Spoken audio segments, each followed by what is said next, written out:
Okay, so it was a Monday. Just a normal, totally forgettable Monday morning. I remember it clearly, mostly because I wasn't supposed to be home. I'd skipped school. Yes, stupid, I know. My dad had left early with my older brother, Alex, for the college drop-off. Alex was finally heading out, moving into his dorm. Big day, right? So it was just me and Mom in the house. Our house. The one we've lived in forever. Nothing weird ever happens here.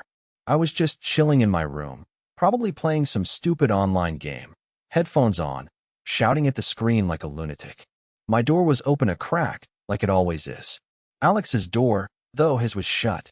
Locked, actually. He does that sometimes, you know? Sleeps in, wants his privacy.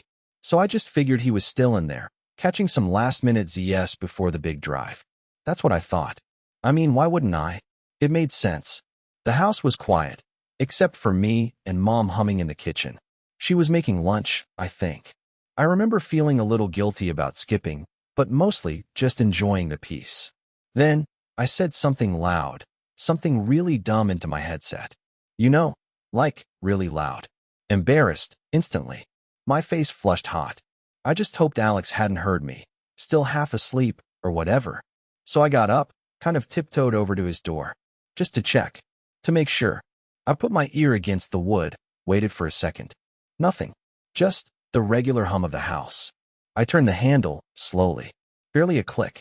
Pushed it open, just a sliver. I peered inside. His room was empty. The bed was made, neat. His desk clear. Nothing out of place. It was like he'd never been there, or he'd left hours ago. Which, okay, fine. He was supposed to leave. But I remember thinking, maybe he just went to the bathroom or something. Or got a drink. I closed the door again, clicked it shut. Went back to my game. Didn't think anything of it. But that feeling, that little flicker of wrong, it just sat there. A weird little itch in my brain. Mom called me down for lunch a little while later. I could smell it, some kind of casserole she always makes. Comfort food. I walked into the kitchen, pulling out a chair at the island.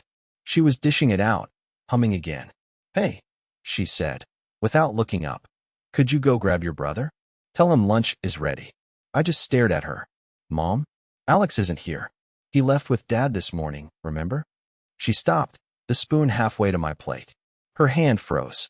Then she slowly turned, her eyes wide. Not angry, not confused. Shocked. Like I'd just said something impossible. What are you talking about? She asked, her voice a little too quiet. Of course he's here. I just spoke to him. Not 10 minutes ago. My stomach dropped. I could feel the blood draining from my face. No, you didn't, I said. It wasn't a question. He's gone. I checked his room. It's empty. She just shook her head, slowly. He was right here, Andrew. Standing right here. We talked about his drive, about calling us when he got there. He asked if I'd made coffee. Her voice was steady, too steady. She wasn't making it up. I know her. She sounded certain. That's when it hit me. That empty room. The locked door. Why would it be locked if he'd left with Dad hours ago?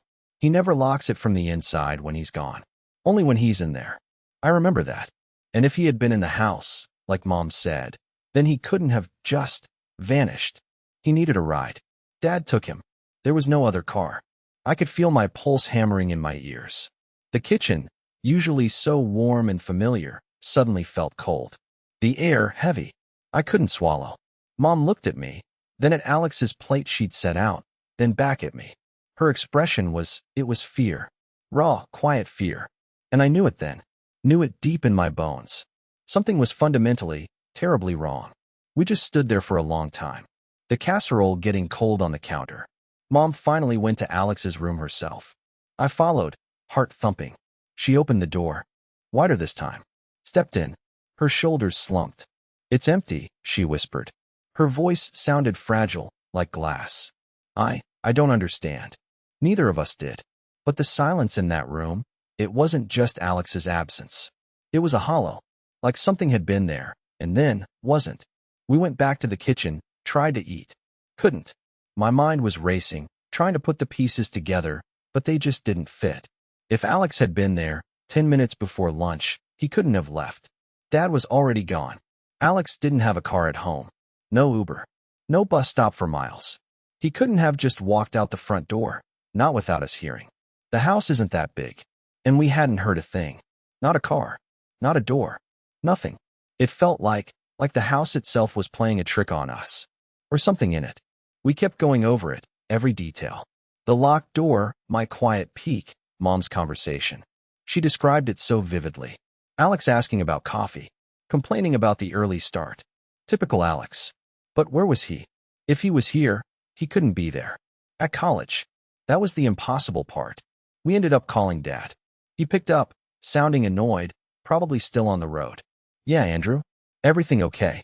Mom took the phone, her hand shaking. Is Alex with you? She asked, her voice barely a whisper. There was a pause. Then, Dad's bewildered voice. Of course he's with me, honey. We've been driving for hours. We stopped for gas an hour ago. He sounded confused, like why would she even ask? Mom just hung up. Slowly. She looked at me, her face pale. He said, Alex has been with him the whole time. It was like a physical blow. The air rushed out of my lungs. That meant the Alex we'd perceived, the Alex Mom had spoken to, was never here. It wasn't a mistake. It wasn't confusion. It was something else. Something that could mimic him. Something that had been in the house. That's when the fear really set in. Not just a cold dread, but a frantic, clawing terror. If it wasn't Alex, then what was it? And why was it here? More importantly, was it still here? The house felt different now. Every creak, every shift in the floorboards that used to be comforting was suddenly a threat.